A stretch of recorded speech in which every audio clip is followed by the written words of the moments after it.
Au moment où les Belges rendaient un mouvant hommage aux victimes des pires attentats de leur histoire, survenus il y a un an, Londres a été frappé par une attaque meurtrière EPRS du palais de Westminster qui abrite le Parlement britannique ce mercredi 22 mars.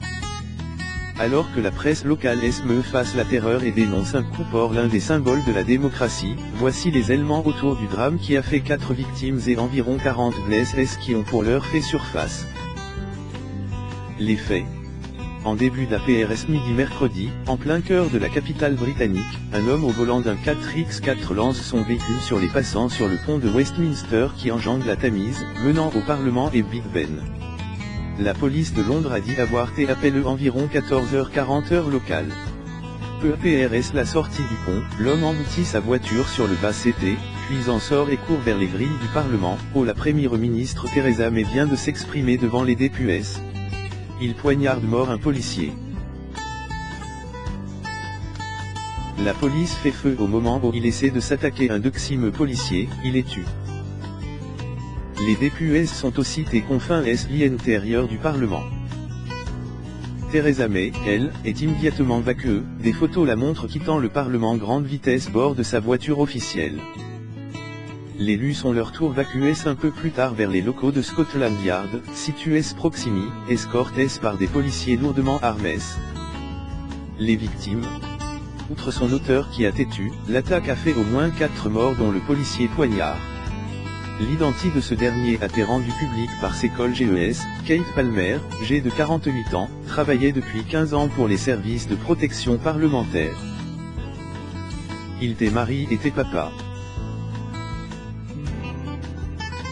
Un hélicoptère de secours a atterri sur place peu APRS l'incident. Plusieurs ambulances dégarées PRS du pont de Westminster, proximité du Parlement. Une femme, grièvement blessée, a été repêchée dans la Tamise. Nous partons du principe qu'elle est tombée ou à saut du pont, a déclaré l'autorité portuaire de Londres. Parmi les blessés figurent 3 lycéennes frânées, 2 graves, avec des fractures lourdes mais il n'y a pas de pronostic vital en gag, a-t-on PRC. Ces 3 élèves, qui ont été hospitalisés, faisaient partie d'un groupe de jeunes étudiants au lycée Saint-Joseph de Concarneau en voyage scolaire Londres. François Hollande a annoncé qu'un avion de la flotte gouvernementale partirait dès ce mercredi soir pour Londres avec les familles des 3 étudiants blessés. La piste terroriste islamiste privilégiée. La police a rapidement assuré traiter ceci comme un incident terroriste jusqu'à preuve du contraire. Je ne vais pas faire de commentaires sur l'identité de l'assaillant.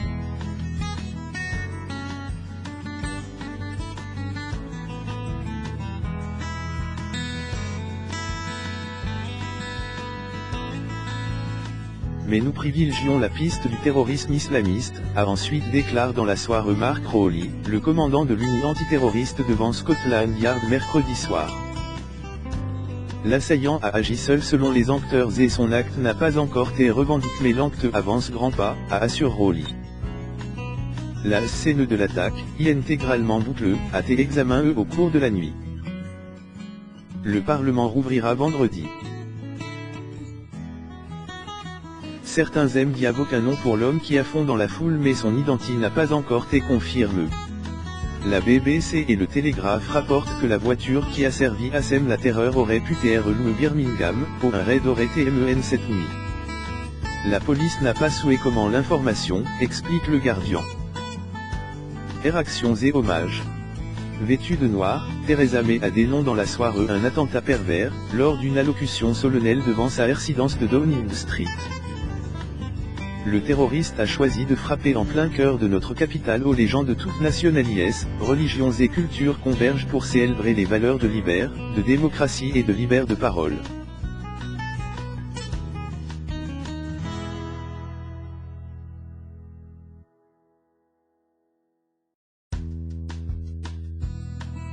Les forces du mal ne nous diviseront pas, a-t-elle lancé, APRS une réunion interministérielle de crise. Elle a cependant indiqué que le niveau d'alerte terroriste restait fixe grave, le 4e sur une échelle de 5, comme depuis août 2014.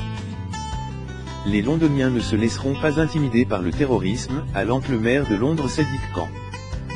Les présidents franco-hollandais américain américain Donald Trump ont appelé mais, la chancelière allemande Angela Merkel a exprimé son soutien à ses amis britanniques, tandis que le ministre des Affaires Res Fran et Jean-Marc Ayrault doit venir Londres jeudi au chevet des Fran et Blesses.